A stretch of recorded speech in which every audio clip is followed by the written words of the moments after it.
अस्सलामुअलैकुम नाज़रीन, खुशामदीद। मैं हूँ यासिर रशीद। आप देख रहे हैं प्रोग्राम फिफ्थ अंपायर और इस प्रोग्राम में मेरे साथ मौजूद हैं साबिक कप्तान आमिर सुहेल साहब।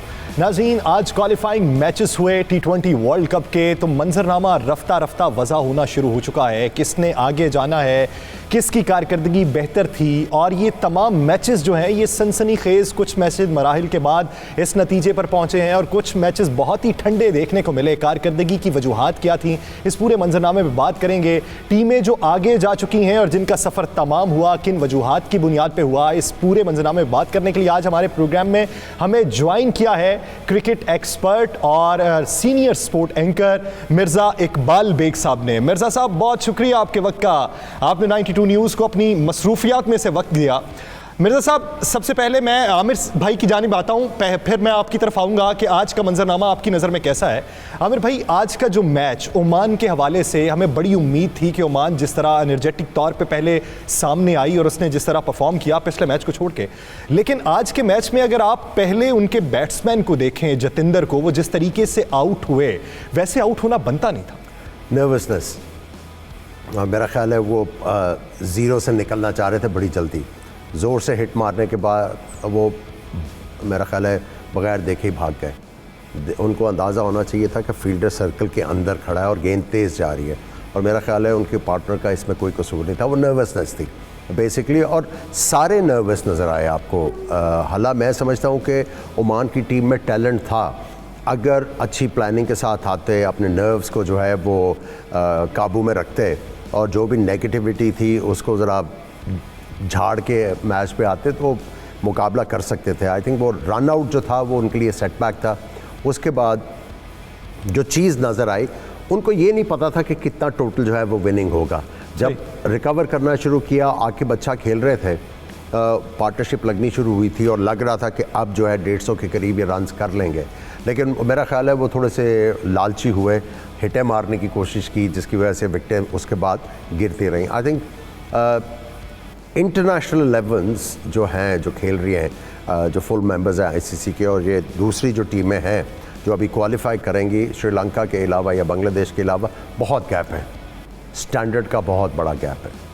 और मेरा ख्याल है कि ये हमारे लिए तो बहुत अच्छा हो गया है कि हमारे पास जो है अब वो बांग्लादेश जो है दूसरी तरफ चला, और हमारे पास स्कॉटलैंड आ गया, और उधर से अब जो नमीबिया या आयरलैंड में से कोई एक आए, नमीबिया या आयरलैंड में से कोई आएगी, तो हमारा ग्रुप तो थोड़ा सा आप ये कह लें कि आसान हो गया है। उधर वाले ग्रुप को बहुत ज़्यादा मुश्किलात होंगी। तो बढ़ते हैं मिर्ज़ा इकबाल बेग साहब की जानिब, उनसे राय लेते हैं। मिर्ज़ा साहब, आपने ओमान के मैचेस शुरू से देखे हैं, क्या समझते हैं कि ओमान का जिस तरह का पहला मैच था, ओपन जिस तरीके से किया, फिर दूसरे मैच में वो भी कुछ नर्वस नज़र आए, मुखालिफ टीम भी आई, तो आज के मैच को लेके जिस तरह जल्दबाजी का मुजाहिरा किया गया और यके बाद दीगरें अपनी विकेट्स गंवाई गई, क्या समझते हैं कि ये जो एक गुलदस्ता मुख्तलिफ ममालिक के प्लेयर्स का बना था, आपसी इंट्रैक्शन बहुत ज़्यादा नहीं था जिसकी वजह से ये नतीजा देखने में आया? बहुत बहुत शुक्रिया यासिर, और मेरी तरफ से भी आमिर सुहेल को अस्सलाम वालेकुम और आपको भी अस्सलाम वालेकुम। आप बिल्कुल सही कह रहे हैं कि ये ओमान की टीम का एक तो तजुर्बा नहीं था, बैनुल अक़वामी क्रिकेट का उनका तजुर्बा नहीं था। उन्हें एक एडवांटेज था कि वो अपने होम ग्राउंड पर होम क्राउड के सामने खेल रहे थे।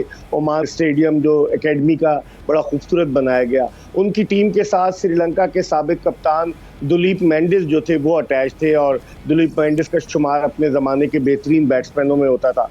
सारी चीज़ें थीं, लेकिन मुझे लग रहा है कि लैक ऑफ एक्सपीरियंस जो था, वो तजुर्बे की कमी जो थी, वो ओमान की टीम के आड़े आई। वरना पहला मैच जिस अंदाज से वो बांग्लादेश के खिलाफ जीते और जिस तरीके से उनके लड़के हैं, अब आप देखें कि उनमें ज़्यादातर पाकिस्तानी और इंडियन जो है वो निजात लड़के शामिल हैं, जो नौकरियां भी करते हैं। वो खाली प्रोफेशनल क्रिकेटर्स नहीं है, वो ओमान में जॉब भी करते हैं और शौकिया क्रिकेट खेलते हैं।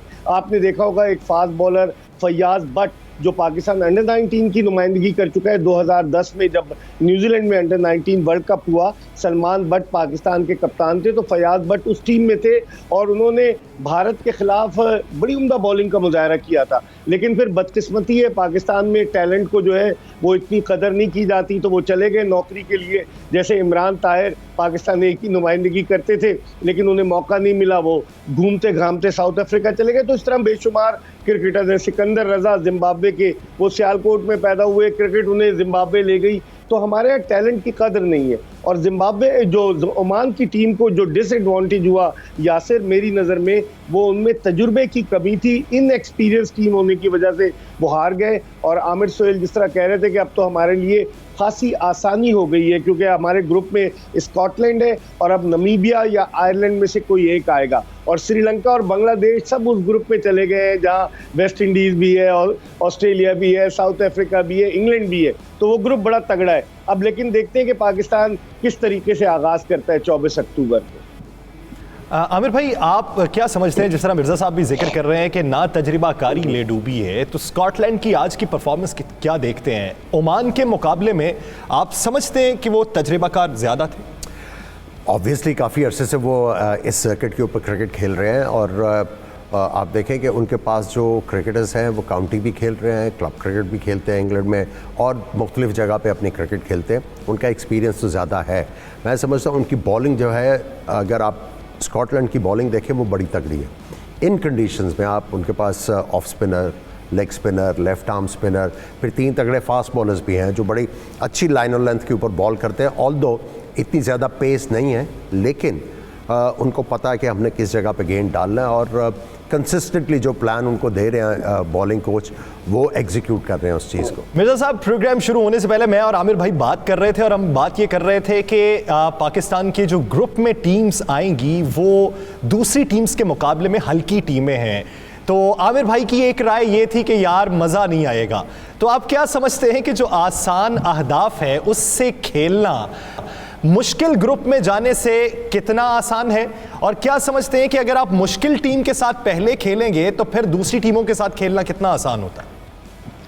देखिए यासिर, ये T20 क्रिकेट है, इसमें आप कुछ भी नहीं कह सकते। माजी में जो रिजल्ट्स हमारे सामने रहे और इसी क्वालिफाइंग राउंड के पहले मैच का आप रिजल्ट देख लें जहां बांग्लादेश को हराया स्कॉटलैंड ने, ये वही बांग्लादेश की टीम है जो अपने होम ग्राउंड पर ऑस्ट्रेलिया और न्यूजीलैंड के खिलाफ T20 सीरीज जीत कर आई थी। तो आप T20 में रिजल्ट को आप ये नहीं कह सकते कि ये टीम जो है बहुत कमज़ोर है, लेकिन इसमें कोई शक नहीं कि स्कॉटलैंड और अगर नमीबिया या आयरलैंड में से कोई भी टीम आती है, उनका इतना तजुर्बा नहीं हुआ जितना श्रीलंका और बांग्लादेश का है जो दूसरे ग्रुप में चले गए। लेकिन पाकिस्तानी टीम के लिए पहले ही मैच इतना क्रंच मैच है कि पाकिस्तान को अपने आसाब पर काबू पाना होगा, वरना जिस तरह की हमारी परफॉर्मेंस रही है, अगर आप दोनों मैचेस देखें उठाकर जो हमारे प्रैक्टिस मैचेस थे और जिस तरह से कल वाला प्रैक्टिस मैच जो साउथ अफ्रीका के खिलाफ हम हारे हैं, तो ये वेकअप कॉल है हमारे लिए, लम्हे फिक्रिया है। और शायद यही वजह आज पाकिस्तानी क्रिकेट टीम ने प्रैक्टिस नहीं की। यूएई में आज रेस्ट था, कल पाकिस्तानी टीम प्रैक्टिस करेगी, तो अब देखते हैं। लेकिन कमज़ोर नहीं लेना चाहिए मेरे ख्याल में किसी भी हरीफ को। और ये T20 क्रिकेट है, इसमें कोई भी एक अच्छा ओवर, कोई एक अच्छी इनिंग्स, अच्छे कैचेस जो है वो किसी भी टीम को फतह से हमकिनार कर सकते हैं। अच्छे कैचेस किसी भी टीम को फतह से हमकिनार कर सकते हैं। नमीबिया की एक अच्छी मिसाल है हमारे सामने। अब वो कल आयरलैंड के साथ उसका मैच है, तो वो कोई आसान मैच तो है नहीं, वो मैच में किसी भी वक्त पांसा पलट सकता है। आमिर भाई, जिस तरह मिर्ज़ा साहब बात कर रहे हैं पाकिस्तान के हवाले से, तो हम पाकिस्तान के अगले मैच के हवाले से बात कर लेते हैं। अगर आप देखें, विराट कोहली ने एक ट्वीट किया जिसमें वो मेंशन करते हैं कि बहुत से लोग उनसे ये पूछ रहे हैं कि आप कितने प्रेशर में हैं। तो क्या समझते हैं कि अगले मैच में दोनों तरफ प्रेशर एक जैसा है? देखिए, प्रेशर तो आपके ऊपर होता है इन मैचेस का। खैर, इंडिया पाकिस्तान का मैचेस का थोड़ा सा ज़्यादा प्रेशर होता है, और वो प्रेशर इसलिए है कि लोगों की जो है वो एक्सपेक्टेशंस बहुत ज़्यादा ऊपर होती हैं। और मुझे याद है जब हम लोग इंडिया के ख़िलाफ़ मैच खेला करते थे तो बहुत ज़्यादा फ़ोन आते थे। एक टाइम पे हम लोगों ने अपने कमरे में फ़ोन ही जो है वो बंद कर देते थे कि यार फ़ोन नहीं सुनना, ये तो और ज़्यादा प्रेशर क्रिएट करता है। सो प्रेशर तो होता है।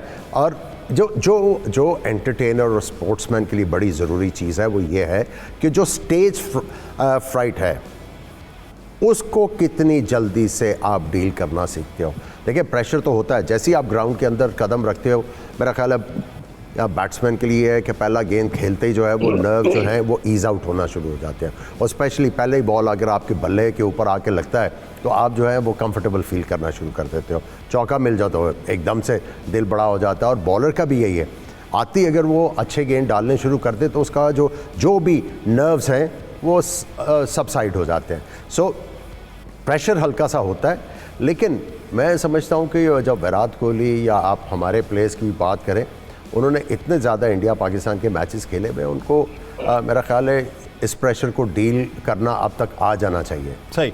मिर्ज़ा साहब, आज आप आए हैं प्रोग्राम में, आगे पता नहीं आप वक्त देते हैं या नहीं देते, तो पाकिस्तान और इंडिया के मैच के हवाले से बिलखुसूस मुझे बात करनी है। उम्मीद करते हैं आपसे गाहे बगाए बात होती रहेगी। क्या समझते हैं कि पाकिस्तानी बॉलर्स को अगर देखा जाए तो दूसरी टीम्स की जानिब से यॉर्कर करवाए जा रहे हैं, लेकिन पाकिस्तान की जानिब से यॉर्कर ना करवाए जाने की अभी तक वजूहात आपके इल्म में क्या? सबसे पहले तो मैं प्रेशर की बात करूं कि आमिर सोहेल से ज़्यादा प्रेशर को कौन जान सकता है। वर्ल्ड कप का फाइनल खेले, 1996 के वर्ल्ड कप का क्वार्टर फाइनल खेले, भारत के खिलाफ 92 के वर्ल्ड कप में भी खेले और 96 के वर्ल्ड कप में भी खेले। तो आमिर सोहेल प्रेशर को बिल्कुल सही डिफाइन कर रहे हैं कि जब बैट्समैन ग्राउंड में जाता है तो थोड़ा ईज आउट हो जाता है। लेकिन आप देखें कि अगर भारतीय टीम का हम यासिर कंपैरिजन करें तो भारत में भी खिचड़ी पक रही है। आप जो यॉर्कर्स की बात कर रहे हैं, हमने वर्नन फलेंडर को लाकर लगा दिया है, जिन्होंने कभी T20 क्रिकेट नहीं खेली साउथ अफ्रीका की जानिब से। वो टेस्ट के बड़े अच्छे बॉलर थे और हमारे दोनों कोचेज जो थे वो वक्त से पहले ही मैदान छोड़कर भाग गए कि उनको निकाला तो नहीं गया था, लेकिन शायद उन्होंने दीवार पढ़ लिया था। रमीज राजा के आते ही उन्होंने रिजाइन कर दिया और अब वो ठंडे कमरों में बैठकर जो है तबसरा उसी टीम पर कर रहे हैं कि जिसके साथ वो 1.5-2 बरस तक वाबस्ता रहे। तो मेरे ख्याल में यॉर्कर सिखाना तो वकार यूनुस का काम था ना, जो माफ कीजिएगा, वकार यूनुस जो थे वो दुनिया भर में टो क्रशिंग यॉर्कर्स के लिए बड़े मशहूर थे। तो उन्होंने क्या सिखाया? और अगर आप बॉलिंग की बात करते हैं यासिर, तो पाकिस्तान की बॉलिंग मुझे थोड़ी सी कमज़ोर नज़र आती है। अगरचे इन्होंने 4 तब्दीलियां की और टीम के जाने से पहले तो बैटिंग तो बेहतर हो गई, लेकिन अगर आप बॉलिंग को देखें तो आखिर हम कब तक इन्हिसार करेंगे शाहीन आफरीदी और हसन अली पर। कल हसन अली ने जिस तरीके से आखिरी ओवर किया, सबने देखा कि उनकी बड़ी पिटाई हुई। हारिस रऊफ इतने मुतासिर कुन साबित नहीं हो रहे, वो हालांकि तेज गेंदे भी करते हैं, मिक्स करते हैं। और फिर वेस्ट इंडीज में देखें 5 चौके खा लिए उन्होंने। बिल्कुल। और आप स्पिन बॉलिंग के शोबे में देखें हमारे यासिर कि हमारे नायब कप्तान शादाब खान, वो लगता है कि कंप्लीटली फिट नहीं है। उनको वाइस कैप्टन बनाया गया। उनकी T20 जो नेशनल T20 कप में परफॉर्मेंस थी वो क्या करेंगे? फिर मोहम्मद नवाज को आप लेकर गए, उनको खिलाते नहीं है। इमाद वसीम को आपने खिलाया, कल उनका भी 1 ओवर बचा लिया बाबर आजम ने। तो बाबर आजम की कप्तानी पर भी सवालिया निशान है। अब देखते हैं कि भारत के खिलाफ क्या करती है पाकिस्तान। आमिर भाई, आप क्या समझते हैं? कोचेस के बारे में मिर्जा साहब ने बात की, परफॉर्मेंस हमारे जो खिलाड़ियों की इस वक्त है, तो फिर तो यही लगता है कि कोचेस के इस्तीफे का फैसला सही था। देखिए, सबसे पहले तो यॉर्कर की जो आपने बात की है, यॉर्कर मारने के लिए तरीक़ेकार आना चाहिए। माजी में हमारे यॉर्कर लगते थे जब गेंद रिवर्स हो रहा होता था, उसके अलावा इतने ज़्यादा फ्रीक्वेंटली यॉर्कर नहीं लगते थे। उसकी एक पूरी टेक्निक है, बायोमैकेनिकली आपको बॉलर्स को सिखाना पड़ता है कि आपने किस तरह जो है वो बॉलर्स को यॉर्कर मारना सिखाना है। उसके लिए क्या क्या रिक्वायरमेंट है। मुझे याद है एक फास्ट बॉलर है, मैं नाम तो नहीं लूँगा, अभी कश्मीर प्रीमियर लीग में वो बॉलिंग कर रहे थे, वो पीछे पीछे गेंद मार रहे थे। तो मैंने उनसे थोड़ी सी बात की और उनको बताया कि बायोमैकेनिकली ये प्रॉब्लम आपका आ रहा है, इस चीज़ को ठीक इस तरह करना है। और आज वो बॉलर जो है उस मैच के बाद से यॉर्कर भी मार रहा है और हर चीज़ कर रहा है। आपको अपना जॉब आना चाहिए।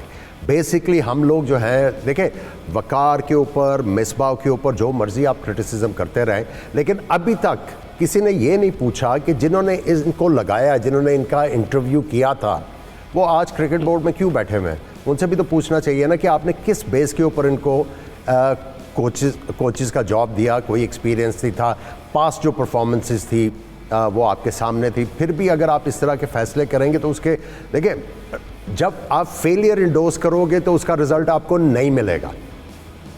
अब मिर्जा साहब, क्या समझते हैं कोचेस के हवाले से जो इतनी तनकीद हो रही है? माजी में अगर देखा जाए, हमारा एक सेगमेंट है यहाँ पे सवालात व जवाबात का, तो हमसे अक्सर शायकीन क्रिकेट एक ही सवाल पूछते हैं कि ज़फ़र बेमौज है इस वक्त कोचेस की, लेकिन उसके बावजूद भी हमारे खिलाड़ियों में परफॉर्मेंस देखने में नहीं आती। तो आप क्या समझते हैं कि इतने ज़्यादा कोचेस रखने के बावजूद भी परफॉर्मेंस ना होना?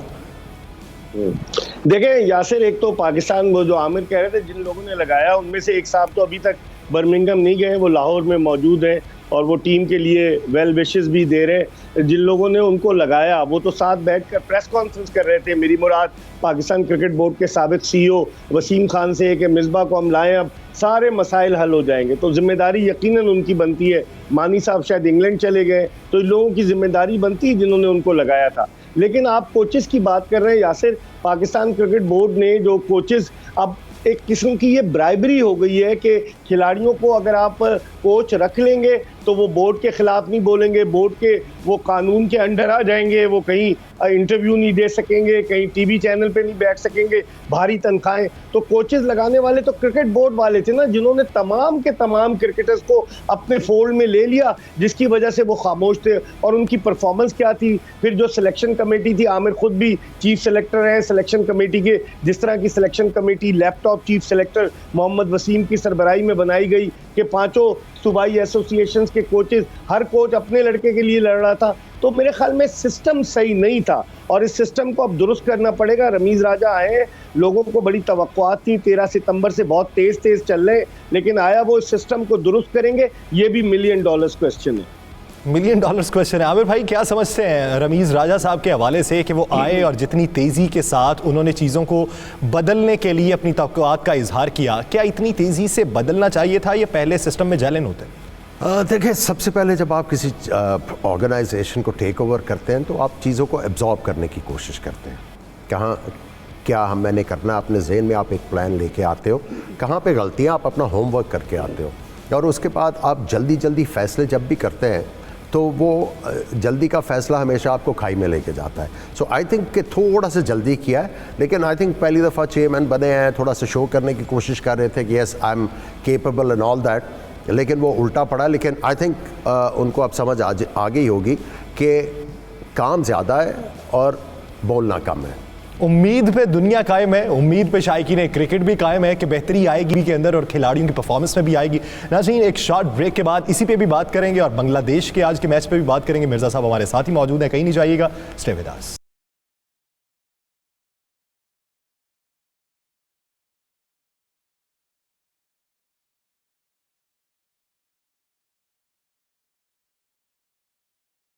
Welcome back. नाज़रीन, बात कर रहे हैं हम ग्राउंड कंडीशंस के हवाले से और परफॉर्मेंस के हवाले से, खिलाड़ियों की परफॉर्मेंस क्या होगी आने वाले दिनों में। आमिर भाई, अगर हम अपने गेंदबाजों को देखें, हारिस रऊफ को देखें या हसन अली को, फास्ट बॉलर्स को अगर ज़्यादा देखें, तो आप ये देखें कि पिच के ऊपर गेंद जो है वो बल्ले पे प्रॉपर नहीं आ रही। तो ऐसे में हम अगर अपने बॉलर्स को देखें तो उनके बॉल करवाने का तरीका एक ही है, वो तरीका नहीं चेंज कर रहे अपनी पूरी ओवर में। तो उसकी वजूहत क्या है, ऑप्शन क्या होते हैं इसमें? देखिए, मैंने काफ़ी अर्सा पहले कहा था कि हारिस रऊफ अनट्यूटर्ड है। सही, जो टैलेंट है एज ए फास्ट बॉलर, जब वो भाग के विकेटों के करीब आते हैं तो उनके जो कदम हैं वो छोटे होने शुरू हो जाते हैं।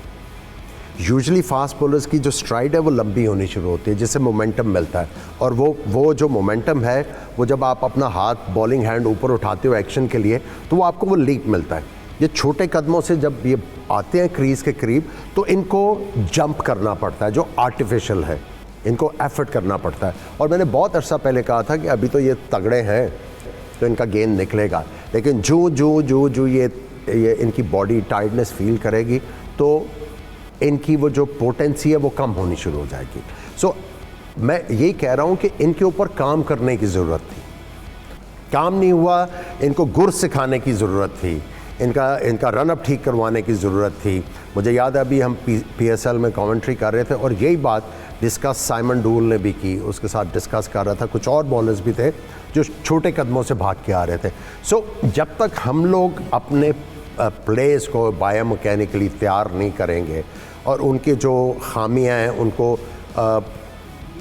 ओवरकम नहीं करवाएंगे तो आपको इसी तरह जो है किसी दिन अच्छी परफॉर्मेंस मिल जाएगी, किसी दिन बिल्कुल ही वो बिलो पार परफॉर्मेंस होगी, वो कंसिस्टेंसी नहीं आएगी। अब देखिए, मैं यही कह रहा हूँ कि वकार यूनुस कितना अरसा इन फास्ट बॉलर्स के साथ रहे, आपके पास नसीम शाह भी आया और भी फास्ट बॉलर आए, कोई वर्ल्ड क्लास बॉलर बना? मैंने ये बात काफ़ी दफ़ा की है। देखिए, सरफराज नवाज़ जब एक्सपीरियंस थे उन्होंने इमरान खान को बनाया, जब इमरान खान बॉलिंग सीख गए, गुर सीख गए, उन्होंने वसीम, वकार, आकिब और भी काफ़ी ज़्यादा फास्ट बॉलर्स पाकिस्तान को दे के गए। लेकिन आफ्टर वसीम एंड वकार आप देखें कोई 200 विकेटें हासिल करने वाला बॉलर भी नहीं बन सका टेस्ट मैचेस में। वो वाला एक्यूमेन ही नहीं है कि बॉलर्स को तैयार कर लें। और जो बहुत बड़ा प्रॉब्लम जो पाकिस्तान को अभी फेस हम लोग कर रहे हैं, हमारे बॉलर्स को मिडल ओवर्स में बॉल नहीं करने आते हैं। ये एक बहुत बड़ा ये प्रॉब्लम है हमारा। देखिए पहले रिवर्स स्विंग होता था, ठीक है, अब कैमरे लगे हुए हैं। अब जब तक कंडीशन खुरदरी विकेट नहीं होगी, आसपास जो है वो ड्राई कंडीशंस नहीं होगी, तो गेंद रिवर्स होना बड़ा मुश्किल काम है। फिर आर्टिफिशियल मीन आपको यूज़ करने पड़ते हैं और उसमें पकड़ाई भी हो सकती है। सो हम जो है अभी तक पास्ट के ऊपर जो है वो ऐसे सीना फुलाए हैं। हमारी आगे क्रिकेट जो है मूव नहीं कर रही। माजी से सबक सीखना चाहिए। माजी अगर अच्छा गुजरा है तो उससे भी सबक सीखना चाहिए, और अगर बुरा गुजरा है तो बेहतरी की गुंजाइश निकालनी चाहिए। मिर्ज़ा साहब, आमिर भाई का मानना ये है कि हारिस रऊफ जो है, जिन पे टीम रिलाई भी करती है, वो अनट्यूटर्ड हैं। अगर अभी भी इतने कोचेस होने के बावजूद हमारे खिलाड़ी बेउस्तादे हैं, तो फिर ये उस्ताद कौन सा मिलेगा इन्हें? देखिए, हारिस रऊफ जो है यासिर बड़ा टैलेंटेड बॉलर था जब नया नया आया था। ये तो रावलपिंडी में एक सेल्समैन था और फिर ट्रायल देने गया लाहौर कलंदर्स के। लाहौर कलंदर्स ने अपने फोल्ड में लिया, वहाँ आकिब जावेद इनके साथ अटैच हुए, उन्होंने इनको पॉलिश किया। लेकिन पाकिस्तानी टीम में आने के बाद वही आमिर सोहेल की बात है। हारिस रऊफ तो एक केस है, नसीम शाह एक केस है, उसके अलावा मूसा खान किधर चले गए? उन्हें टेस्ट खिला दिया था बहुत जल्दी ऑस्ट्रेलिया में। मोहम्मद हसनैन जो है वो इन और आउट होते रहते हैं, पाकिस्तानी टीम में जगह नहीं बना पाए। तो यंगस्टर्स के साथ काम क्या हुआ है ये तो किसी की समझ में नहीं आता। इन लोगों के साथ काम होना चाहिए था। और जहाँ तक अब आपने बात की ना कि बॉलिंग की यासिर, तो हमारी बॉलिंग थोड़ी सी हमें जो है ना, अगर फास्ट बॉलर्स की भी बात करें, अभी ये मोहम्मद वसीम जूनियर को लेकर गए जिनका ताल्लुक वजीरिस्तान से है, और उनको सीजन कैंपेनर्स पर तरजीह दी गई है कि एक यंग बॉलर जाएगा जो बैटिंग भी कर लेता है। अब देखते हैं कि वो क्या करते हैं। लेकिन वर्नन सलेंडर पाकिस्तान भी आए 4-5 दिन में, वो क्या बताएंगे? या वो टीम के साथ ज़्यादा अरसे से तो नहीं है। तो ये काम तो पिछले कोचेस का था। और जो पाकिस्तान क्रिकेट बोर्ड ने नेशनल हाई परफॉर्मेंस सेंटर बनाया हुआ है, उसमें भी तो कोचेस हैं। वहाँ क्यों नहीं खिलाड़ियों को जो है वो सही किया जाता, उनके बायो मैकेनिक्स पर तवज्जो दी जाती, जो आमिर कह रहे हैं? मेरे ख्याल में इसमें कसूर दोनों तरफ का है। लड़कों पर अगर तवज्जो भरपूर अंदाज से दी जाती तो यकीनन ये प्रॉब्लम्स नहीं होती। आमिर भाई, क्या समझते हैं हमारे बॉलर हसन अली? हमारे बॉलर्स को अपनी टेक्निक्स बेहतर बनाने की बजाय कुछ बॉलर्स को ऑलराउंडर बनने का भी ज़्यादा शौक है। ऑलराउंडर बनना चाहिए। हसन अली, आपको नहीं लगता कि वो ऑलराउंडर बनने पे ज़्यादा तवज्जो दे रहे हैं बसूरत दीगर कि वो अपनी बॉलिंग पे ज़्यादा तवज्जो? देखिए, हसन अली एक बॉलर है। ये बात मैंने काफ़ी अर्सा पहले की थी और आज भी मैं उसी के ऊपर कायम हूँ। He is a lucky bowler. बड़े मैचेस में आके उनको विकेटें भी मिल जाती हैं और अच्छा परफॉर्म भी कर जाते हैं। मेरा ख्याल है कि इस एक आधी बैड परफॉर्मेंस के ऊपर हसन अली से बिल्कुल ही जो है उम्मीदें ख़त्म नहीं करनी चाहिए। I think Hasan Ali has the talent. हाँ, वही चीज़ आ जाती है कि वो प्रेपरेशन, किस बैट्समैन को कहाँ पे बॉल करना है। अगर आपके डोमेस्टिक क्रिकेट में जिस तरह बैट्समैन आउट हो रहे हैं, तो वो इंटरनेशनल क्रिकेट में उस तरह आउट नहीं होंगे। जो आपके पाकिस्तान के प्लेयर आउट हो रहे हैं, बाहर के मुल्क के प्लेयर उस तरह आउट नहीं होंगे। आपको जो है स्टडी करके बॉलिंग करनी पड़ेगी। और ये मैं आपको बता रहा हूँ कि ये जो बैट्समैन है दुनिया के, ये भी बॉलर्स को जो है बायोमैकेनिकली जज करके आते हैं। ठीक है, किसी दिन ऑफ डे होता है, उसमें वो जल्दी आउट हो जाते हैं। अब क्रिकेट इतनी मैकेनिकल हो गई है कि आपकी हर चीज़ एक एक इची बिची निकाल के वो पूरी प्लानिंग करके तो मैच में आते हैं। और उसमें अगर आपको सक्सेसफुल होना है तो आपकी भी उतनी तैयारी होनी चाहिए और उससे ज़्यादा होनी चाहिए, फिर जाके आपको जो है वो कामयाबी मिलेगी। अगर आप ये समझते हैं कि भाई रात को सो गए, सोचा कुछ नहीं और ग्राउंड में जाएंगे सारा कुछ कर लेंगे, इस तरह कामयाबी नहीं मिलती। आप मिर्ज़ा साहब क्या समझते हैं, पाकिस्तान भारत के मैच के हवाले से बाबर आजम के ऊपर कैप्टेंसी का दबाव ज़्यादा है या फिर परफॉर्मेंस का? देखिए, बाबर आजम इस वक्त नंबर 1 बैट्समैन है पाकिस्तान के, क्या दुनिया में उनकी जो परफॉर्मेंस है।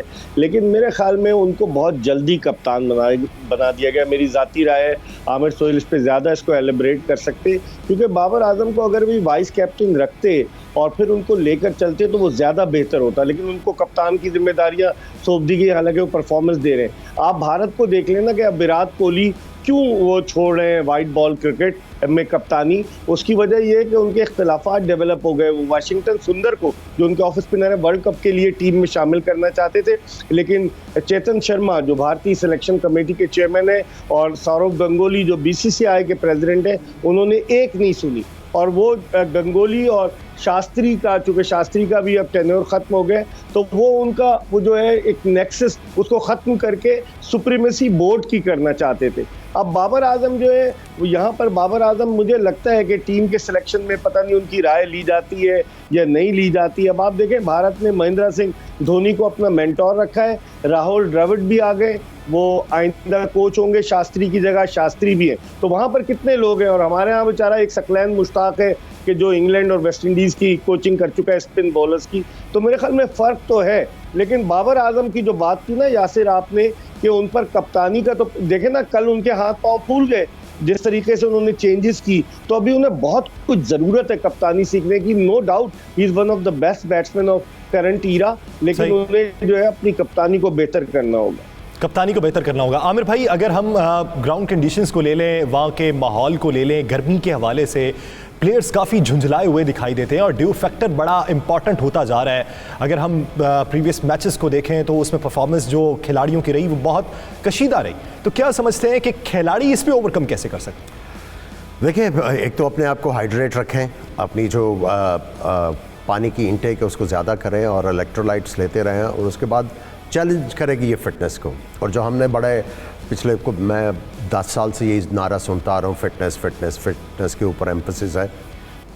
फिटनेस चेक हो जाएगी इस सारे टूर्नामेंट में। आज आपने देखा होगा कि शाकिब बांग्लादेश के प्लेयर, उन्होंने कैटेगोरिकली कहा कि ये एनर्जी सैपिंग है, जिस तरह की कंडीशन है, गर्मी बहुत ज़्यादा है और कई दफ़ा तो सांस लेना भी बड़ा मुश्किल हो जाता है। सो इसको डील करने का वही तरीक़ाकार है, ठंडे टॉवल, हाइड्रेट रखें अपने आप को, दिमाग भी ठंडा रखें, परफॉर्मेंस अच्छी रखें और तहम्मुल मिजाजी से अगर चलें तो बेहतरीन परफॉर्म किया जा सकता है। बहुत शुक्रिया मिर्ज़ा इकबाल बेग साहब इस हवाले से अपना वक्त देने के लिए। नाज़रीन, कल के हम मैचेस पे बात करेंगे और देखेंगे कि कल के मैचेस में कितनी बेहतरीन परफॉर्मेंस हो सकती है, किससे क्या एक्सपेक्टेशंस हैं। कहीं नहीं जाइएगा, स्टे विद अस।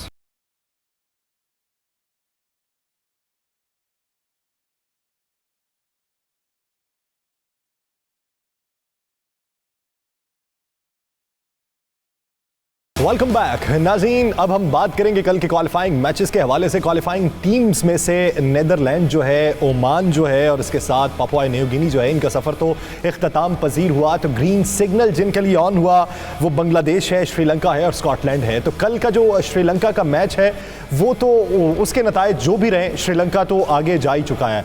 जो मैच नमीबिया और आयरलैंड के दरमियान है, आयरलैंड बज़ाहिर एक स्ट्रॉन्ग टीम है, लेकिन नमीबिया में अगर वन मैन शो फिर से चल पड़ा तो सूरत हाल तब्दील भी हो सकती है। तो फिर बात का आगाज़ करते हैं कल के क्वालिफाइंग मैच के हवाले से। आमिर भाई, नमीबिया अगर डेविड वीज़े की कारकर्दगी आप देखें गुज़श्ता मैच के दौरान, अगर वही एक चल जाते हैं फिर से, तो आयरलैंड के लिए कितनी मुश्किल हो सकती है? देखिए, काफ़ी ज़्यादा मुश्किल हो सकती है। और अगर आप नमीबिया की टीम को देखें तो उनके पास अच्छे स्पिनर्स हैं और शारजा में मैच होने जा रहा है, तो वो डेफिनेटली स्पिनर्स को थोड़ा सा फेवर तो करती है वो वाली पिचेस। तो अगर थोड़ा सा ऑफर की असिस्टेंस स्पिनर को उन शारजा की पिच ने, तो मेरा ख्याल है फिर आयरलैंड को मुसीबत पड़ सकती है कल। तो आयरलैंड की टीम अगर आप देखें टीम कॉम्बिनेशन, तो वो बहुत अच्छा टीम कॉम्बिनेशन है, लेकिन कल का अगर वो मैच जीत जाते हैं तो वो किन बुनियादों पे जीत सकते हैं, बॉलिंग या फील्डिंग? देखिए, उनको बैटिंग अच्छी करनी पड़ेगी और उनके जो ऑफ स्पिनर है सीमी, उनको अच्छी बॉलिंग करनी पड़ेगी, क्योंकि यहाँ पे स्पिनर्स जो हैं वो काफ़ी ज़्यादा इम्पैक्ट क्रिएट कर सकते हैं शारजा में। तो अगर वो अच्छी बॉलिंग करते हैं और उनके जो little left arm fast bowler है शुरू में आके एक दो विकेटें निकालते हैं, तो आई थिंक चांसेस हैं। ज़्यादातर आयरलैंड रिलाई कर रहा है फास्ट बॉलर्स के ऊपर। सही। और अगर फास्ट बॉलर का वहाँ पे गेंद ने रिस्पॉन्ड ना किया तो वो उनकी बैटिंग, कुछ बैट्समैन हैं जो अच्छे टेक्निकली अच्छे बैट्समैन हैं। लेकिन आप अगर बाज़ाहिर देखें तो पहली इनिंग्स में स्कोर अच्छा बन रहा है, सेकंड इनिंग में चेज़ हो जाता है बहुत सारे मैचेस में, लेकिन अब रफ्ता रफ्ता वो देखने में आ रहा है कि ड्यू फैक्टर की वजह से सेकंड इनिंग में मुश्किलात का सामना करना पड़ रहा है। पीएनजी को बाज़ाहिर वो एक कमज़ोर टीम थी, लेकिन आप ये देखें कि 29 के ऊपर 7 खिलाड़ी आउट हो जाना, तो अगर आयरलैंड पहले बैटिंग करता है तो फिर जीतने के चांसेस ज़्यादा हो सकते हैं। देखिए, बेसिकली अगर ऑस नहीं पड़ती तो मैच तो 3 बजे है। देखिए, रन्स ऑन द बोर्ड जब होंगे और अच्छे आपने स्कोर किया होगा तो ऑपोजिशन के ऊपर प्रेशर तो होगा, इसमें कोई शक नहीं है।